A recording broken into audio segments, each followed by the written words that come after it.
That Sober Guy podcast contains adult content, merciless truth, and emotional nudity.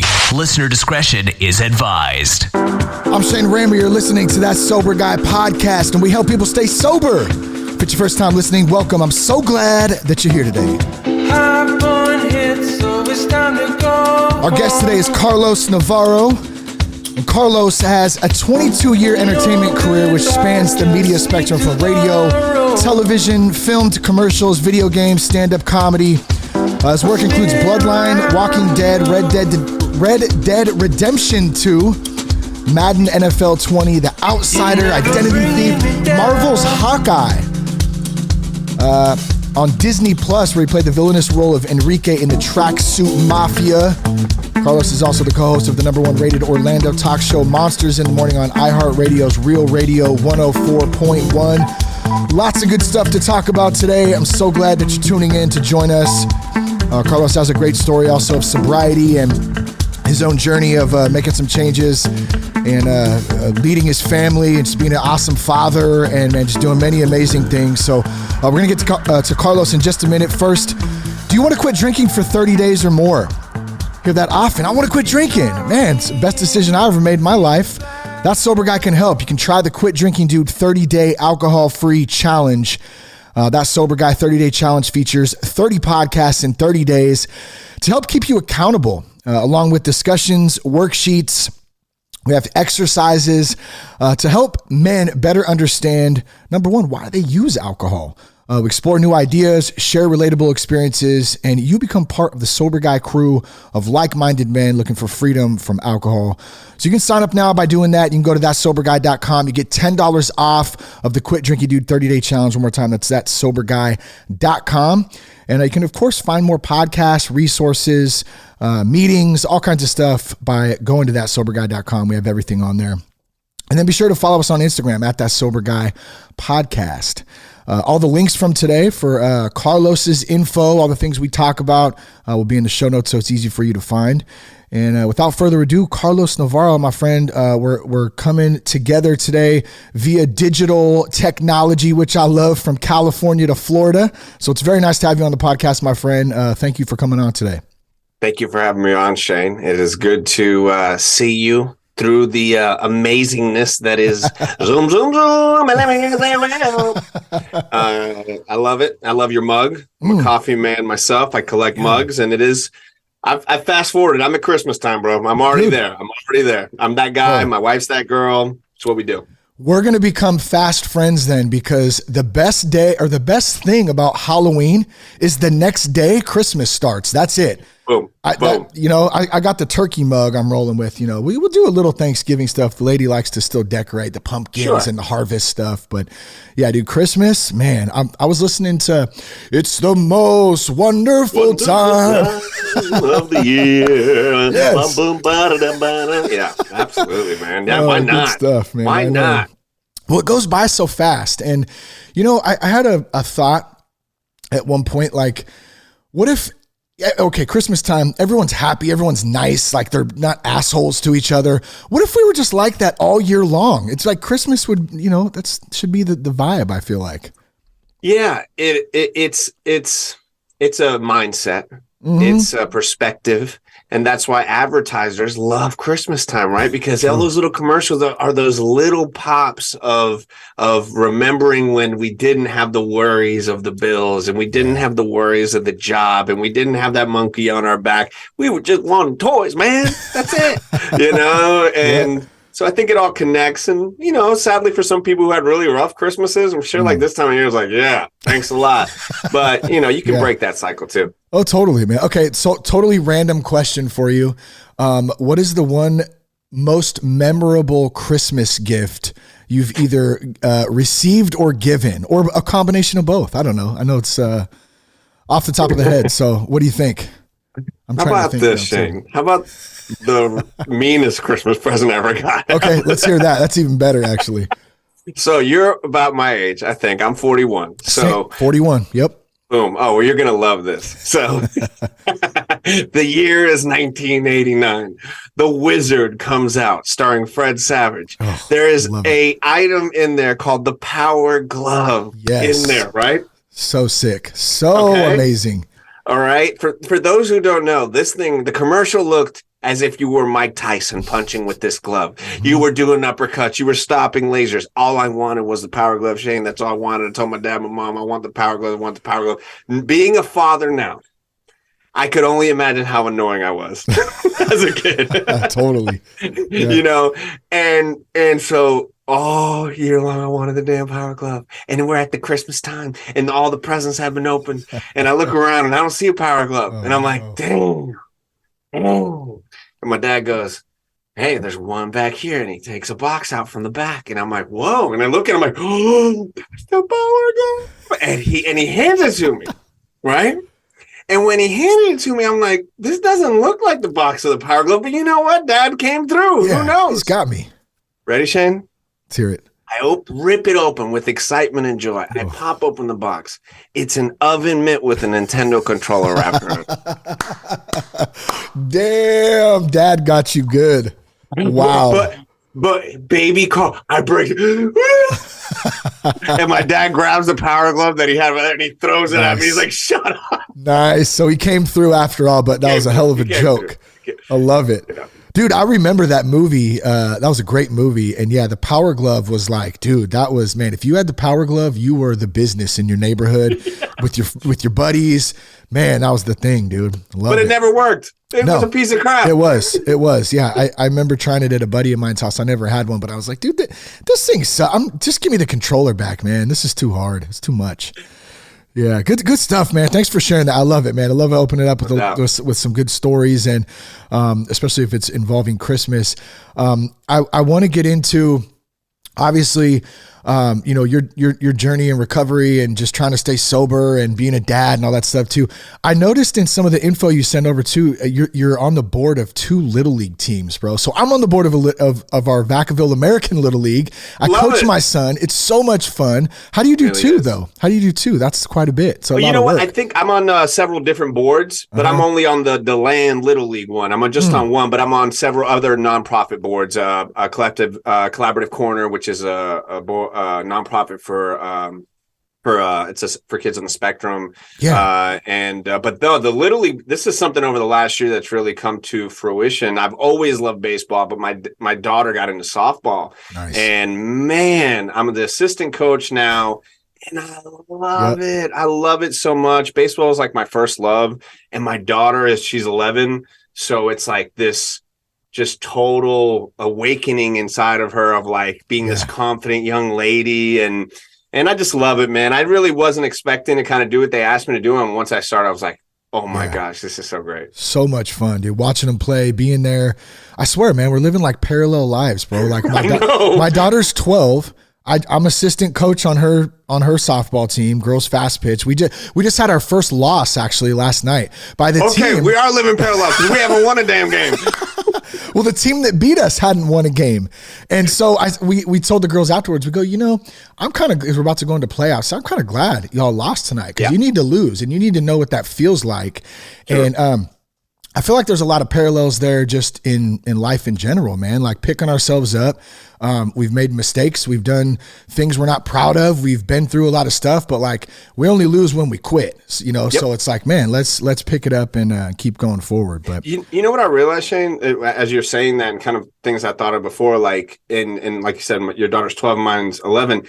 They can't be tested. Most people can't be tested in a tough way unless it's like a really bad thing in life that we've dealt with. But sports does that in the healthiest way. It's like, how are you going to overcome being in a full count where you kind of swung at something bad and you need to stay in the box? And how are you going to overcome missing that pop fly? And then you got to go in and catch another one. It's that testing and then growing. And man, if you don't have any of that and you just go straight to adulthood, it's tough. Totally. Yep. Yeah. It can be a messed up thing. And then you become this quote adult, but you're still trapped in like this childlike mindset, which is something I dealt with for a long time. So let me back up a little bit. I want to give you an opportunity to kind of share a little bit about yourself, who you are, for those out there, who might not have seen any of your work yet or know about you. Just give us a little rundown on who Carlos is and what you're all about, man. Man, I'm a guy who is at this point in my life, I'm a girl dad. I would say like that's probably the most prominent thing about me. I have a 2-year-old and an 11-year-old and a wife of 15 years this year. Nice. Thank you, sir. Yeah. And man, if I were to say that 20-year-old Carlos would be on this podcast talking about life, how to navigate it, I would have been like, how are we going to do this? I'd be like, no, I'm supposed to be dead. I thought I'd be dead by 28 or something like that, you know?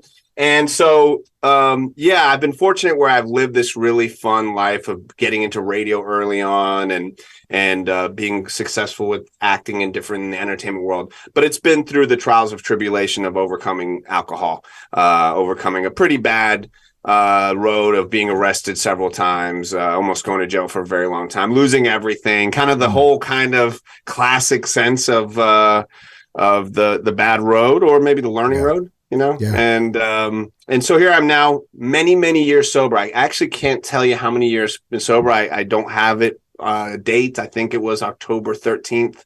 I know it was Friday the 13th, but I don't know if it was like 2016 or 17 anyway. Yeah. But and I'm in a good place with it right now. It's awesome, man. Yeah, that the decision, man, to do that is it's not always an easy one, but I know for those of us who have been able to put some of that time together and start to make changes, man, it's been nothing but improvements. And not to say every day is perfect, obviously, right? I mean, we have stuff we deal with, but you said something there, Shane. Yeah. You said decision, and that is so key. I made a lot of choices before. Boys make choices. Men make decisions. That's good. Okay. And when you make a choice, it's like, I'll choose to, maybe I won't drink this month. I'll choose to not drink liquor, right? When we do that, like I'll just stick with the beer because I have the self-discipline as an alcoholic to only stick to beer, right? Yeah, sure. Right. Yeah. Everybody does that trick. Yeah. But when you make a decision, the people that I work with, I call them my teammates who I coach and stuff, because I'm still in it. Like, don't make a choice, make a decision. Yeah. Because when you make a decision is when you can quit drinking. That's a decision. Yep. You're all in. So you're all in on that. That's so good, man. I love that. Boys make choices and men make decisions. Dude, I've never heard that. That's amazing. We might have to title the episode that, actually. That's such a good quote there. So how'd you get into acting? How'd you get into comedy? Like, where did that start for you? You know, I as a young age, I always loved movies and TV, and I love Steven Spielberg. And I always thought I would somehow, I'm first generation American, Spanish is my first language. My mom's from Cuba, my dad's from Peru, no connection to the industry. Yeah. But I always loved it. And I would kind of escape into movies and TV. And then I just kind of was like, man, I want to do something like that. Then I got a job in radio. I always was making little movies and stuff. And so I became an intern in this very successful radio station, a talk station where Howard Stern was at 17. So this is like 1998. And fortunately, I got on and became successful. And this is 98. So no social media. The only big things were radio, TV, magazines. So I tore it up, you know. At 17 too. That's so young, man.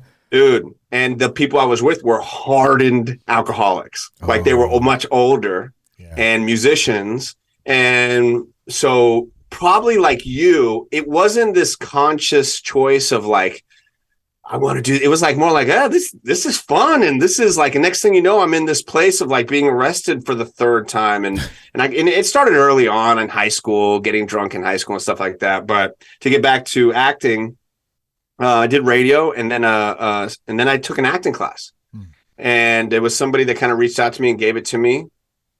Did the acting class, wanting to be director, wanting to direct, and then did a scene, and then the acting teacher came up to me and was like, "Carlos, you need to do this for a living. Wow, this is like you have a gift." And I was like, "Whoa, Yvonne, God rest her soul." Yeah. And I said, "Man, if this teacher has been doing this her whole life, said this to me, I need to take this serious." I took it seriously from then, and then it just progressively built to being like the villain in a Marvel thing.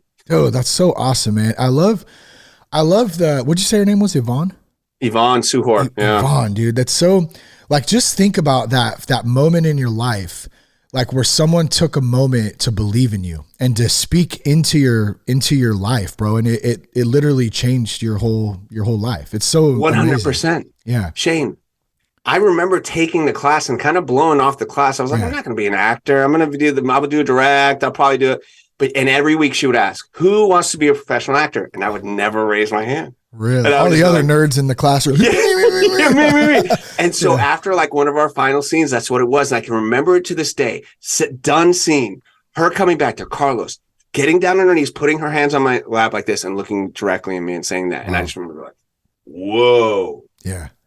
It was very weird. And you know, we have that, right?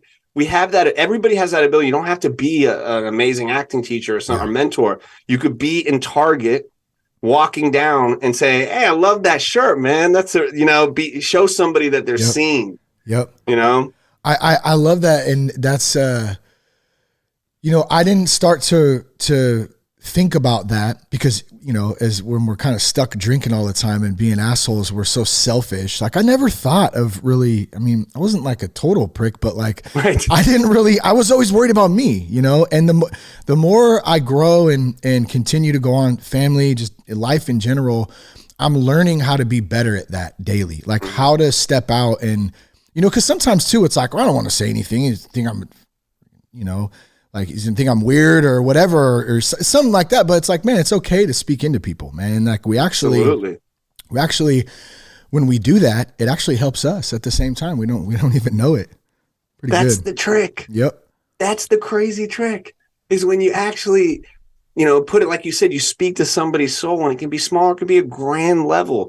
You get the same dopamine hit. You know what I'm saying? Yeah. So you mentioned in radio, you're around a lot of older dudes who were heavy drinkers. Do you how much of an influence did that have on you kind of turning down that path? And of course in the entertainment industry too. I mean, this obviously music, TV, movies, all that stuff. There's a lot of drugs, alcohol. It's a different lifestyle. Like, what did that look like? How did that play a role in your using? Oh man, it was gasoline on a small fire. Like I'd already started. I'd already been cool with I'd already partied by then. This was out of college or first year of college when I kind of got hired. And in high school, I'd already been arrested for drinking, fighting. It was always drinking and fight. That was always my problem. I drink and then I want to fight somebody. And go figure. Never got enough. Now I've gotten in plenty of fights without it, but usually that seemed to be the same running theme. That liquor. So then when I got there, it was like, oh, this is actually what rock and roll lifestyle. Because we were also a band, we're a talk show. It's not like your typical morning show. We're like, hey, what's going on? No, this was like, we were raw. We replaced Howard Stern when he left, if you can imagine, right? And we're still there. And we're still number one. But I got fired from there because of it. And then when I got my ass back on track and got successful acting, they hired me back. Oh, wow. So they saw you made some changes. Okay, Carlos. Yes. He'd start to go down another route. I know. So it was just gasoline on the fire, dude. It was like everybody was doing it. So why not? I don't blame them because they weren't my dad or anything, but it was just like perfect mix for chaos. So let's see. So if you got sober roughly around 5 years ago, so through your 20s. Twice.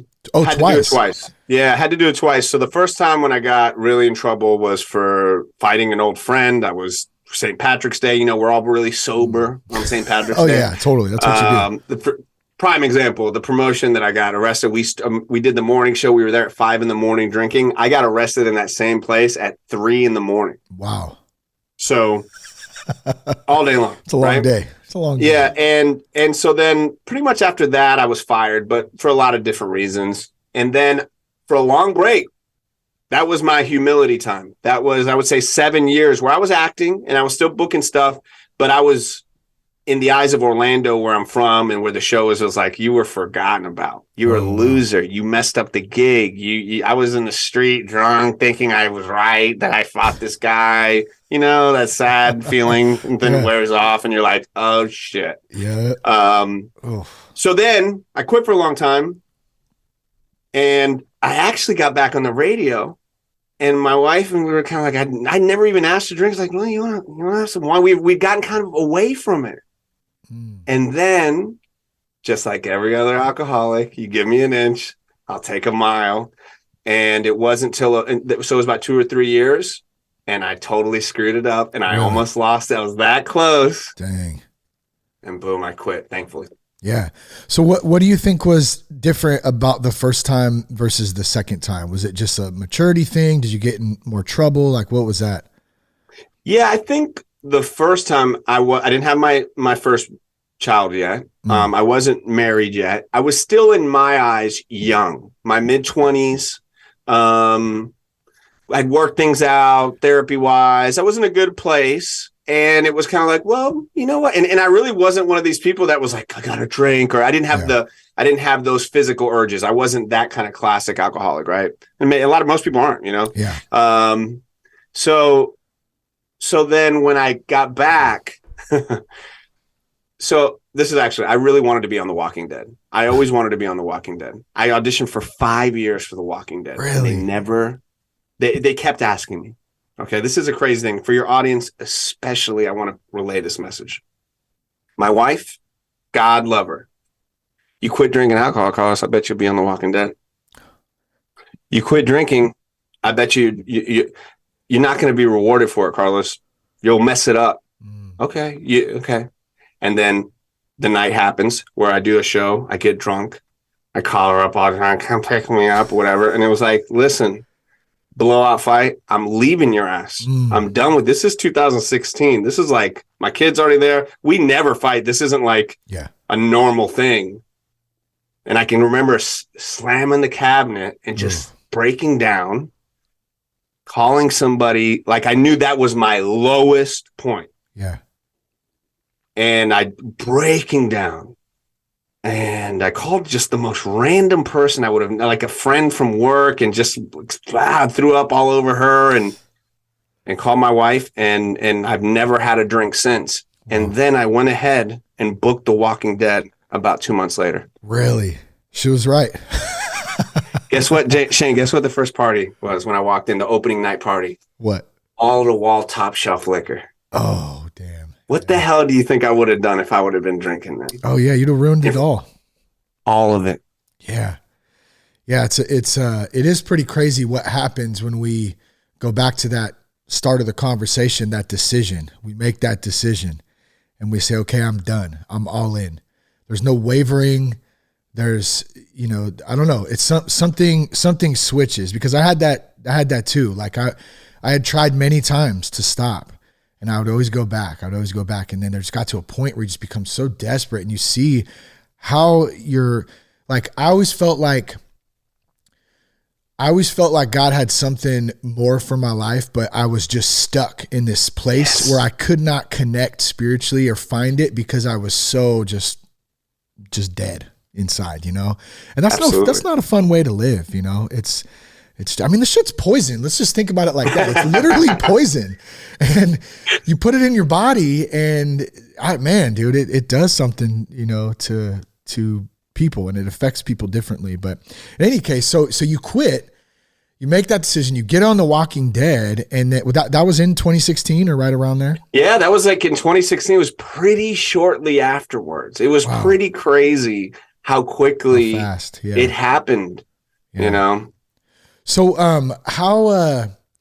how is it today, just being a father, being able to be present, with your wife, with your family, and then still do the work you love?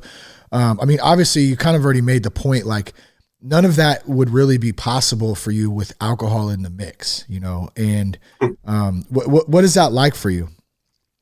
Man, it feels good. Feels good, Shane. It feels, I've had so many nights of regret. I've had so many nights of guilt. Fortunately, it hasn't been with my kids around. Like, my daughter's never seen me drink. Yeah. Like, that to me is insane to think, as much as it probably is to you, that I was the party guy. I was the guy who drank. And to think that my kids have never seen daddy drink, don't even know what, they've heard the stories.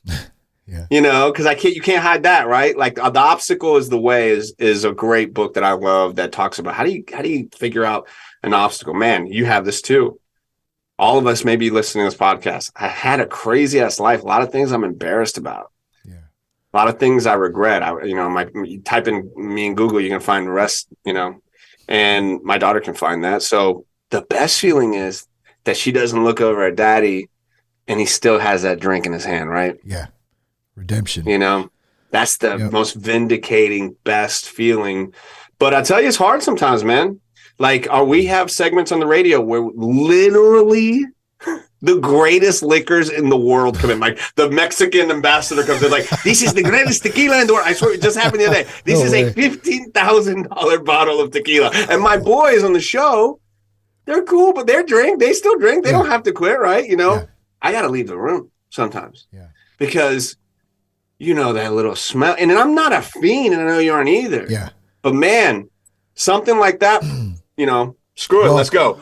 And I know, and that's what we have to be careful of. And I actually experienced a little bit of that, or those thoughts. I kind of had the poor me shit come up. Like, I don't know, it was a few weeks back. We went to this, a friend of mine is a realtor out here. And so she bought a table at this fundraising event, and it was for first responders. Great event. But I mean, everyone was drinking and barbecue, and, you know, it was in the middle of this big pumpkin patch in this tent, and everyone's having a good time. And I don't know what it was, but like, I talked to my brother-in-law a little bit about it later. Maybe you can relate to this a little bit. Like that need the feeling to escape. Sometimes it's not even the alcohol. It's just all the stuff sometimes. And we just want to let go and not have to think about it, not have to deal with it, you know? And I started having one of those moments, and thankfully my wife is super supportive. I just tell her, you know, I say, hey, this is really weird. This hasn't came up in a long time, but I'm kind of feeling like I wish I could just get smashed right now, you know? And so it's crazy, man. Like, you know, and we definitely have to be careful and make sure we're talking about it. And because it's not like, oh, you just quit and then all of a sudden everything goes away. I mean, we got to deal with life, you know? No, I'm so glad you said that, dude, because it doesn't happen often. Like, I'm around, I pour my wife a drink. I want her. Every husband wants his wife to have a glass of wine. Trust me. Okay. You know, and my wife's like, can I drink? I'm like, so can I have a glass of wine? I'm like, would it bother you? I'm like, it'll bother me if you don't have a glass of wine. Please have a glass of wine. Like, I'm good. Thank you for asking, though. For real. Yeah. But man, there's sometimes like the best advice is one of my best friends, Ziggy, he's like, get out of situations, man. Yeah. Get out of the situation. Like, I found myself, and this hasn't happened in years, that, and it was, you know, it wasn't at the Walking Dead party. It wasn't in the LA premiere of Hawkeye where everybody's drinking. I was perfectly fine with that. It was a beer of the week segment where there was a high alcohol content beer that I know, you drink one of them suckers and you're like, all right, let's go. You know what I'm saying? Like, I wouldn't expect it, but I got out of the room. Had to get out of the room. So, you know, I mean, you know what to do. You have those tools. You've been in the situations before. And I think that's a big part of it for dudes out there who still have homies who drink, or you still, like, you can't just, okay, wait, how do I say this? Like, there's certain people you should not hang around, maybe old, like, and you know who those people are that were acquaintances and drug buddies or drinking buddies. But there's also, I have plenty of friends that I've had since I was a kid, and they're going to be my homies for life. Now, we may not kick it and party like we used to. Obviously, I'm not going to put myself in those situations, but we see each other. They still have beers and stuff sometimes, and got to be careful and know, like, okay, if I got to leave, just like, I mean, that's great. You leave the room. There you go. You know what to do, you know? And I don't make a big to-do about it. You know, like we're literally, like, when I'm, like, a lot of times it's a radio show, so you're live, and I'm not like, excuse me, I'm uncomfortable. Everyone should stop drinking. I just kind of get up and walk out, and they know, you know, like, that's actually what I found. If anybody, of course, they're listening to this to try and quit drinking or even get ideas, but don't tell too many people you quit drinking, dude. Don't tell too many people up front. Up front, keep it to yourself. Until you feel you're at a good point, and then you share it. I had to do promotions, literal radio promotions, where it's liquor promotions. I'm supposed to be drinking the liquor, and I'm literally on probation and can't drink and have quit drinking. So I'll hold a fake glass up and be like, hey, and I'm drinking seltzer water. Nobody knows. Nobody knows, and nobody cares. You know when they care? When you tell them I'm not drinking. And then it's funny too. I notice when you do just real quick. So that's such a great point too. It's not like we don't have to, excuse me, I am sober. I've been sober since September 11th, 2013. I don't drink alcohol and I'm way better than you. So fuck off. You know what I mean? Or something like that. Like, yeah. We don't and have people to do like that. A vegan kind of deal, you know, it's like, I don't eat meat, you know? Yeah, we definitely don't have to do that. And like, it's such a good point too. Nobody cares. Nobody really cares because they're too worried about what they're doing in their own life. They could really give two craps like about what is, what you're doing. Yeah, it's weird. We'll sit back and be like, oh, well, what are they going to say? Yeah. I was just coaching somebody who's quitting smoking cigarettes.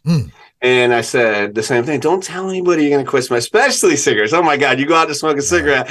You tell them you don't smoke a cigarette. They're shoving it in your mouth. Get out of here. You didn't quit smoking. Alcohol is a little different, but we're all just so self-consumed. And it isn't until you get to a point where you really have to dig deep into yourself that you will start noticing those things about other people. Yeah. So I got about 6 minutes left, but I wanted to get in a little bit too. You mentioned you were just coaching someone. I know you work with different people, personal development. What does that look like? How do you help folks out there? And if someone was interested in learning more, where would they do that?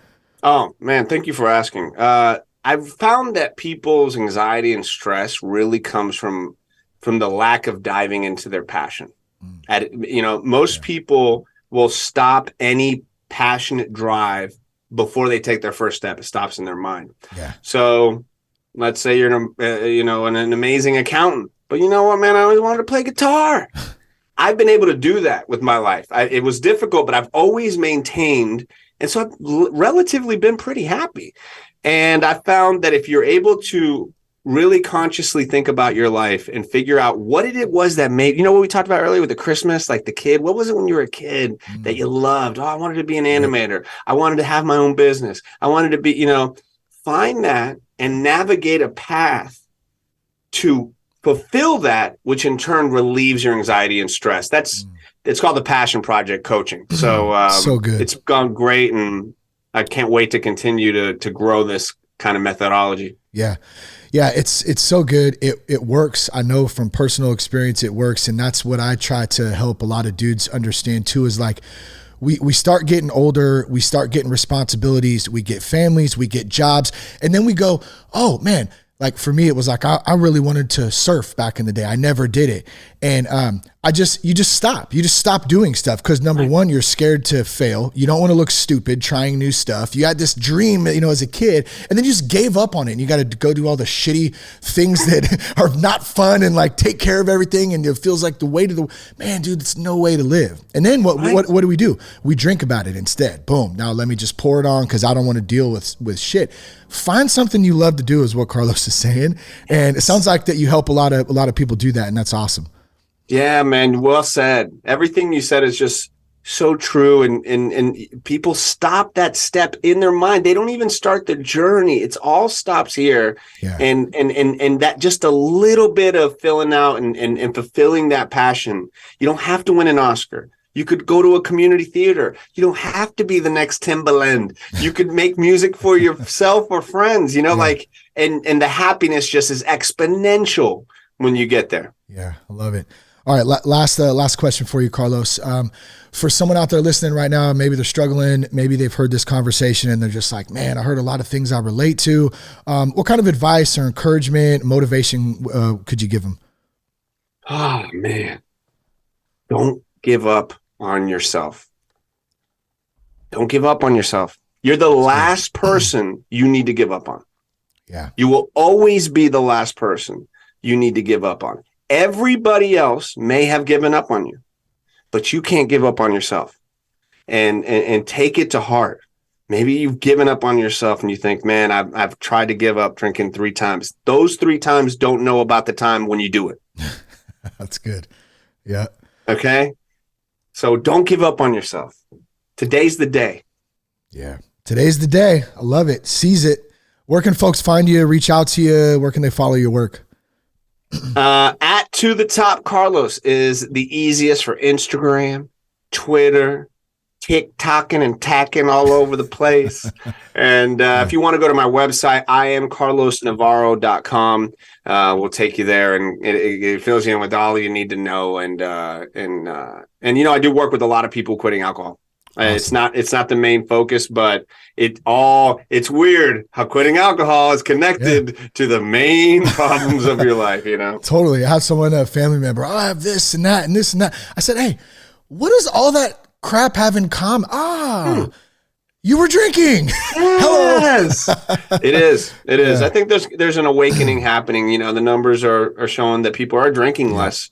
And I think you and your show and everything you're doing are a big help with that. Yeah. Thanks a lot, man. I appreciate it. Carlos Navarro. IamCarlosNavarro.com. Once again, we'll put all the links in the show notes. Carlos, it's been great to have you on the podcast. Thanks, man. Dude, my bro. I feel like we need to. One day we'll play softball together. We'll be like in some travel ball. Whoa! I love it, man. I love it. Hope something spoke to you today. Share the podcast with a friend. Be sure to connect with us on Instagram at That Sober Guy Podcast. For all of our resources, go to thatsoberguy.com. Peace, love, and respect, and keep your blood clean.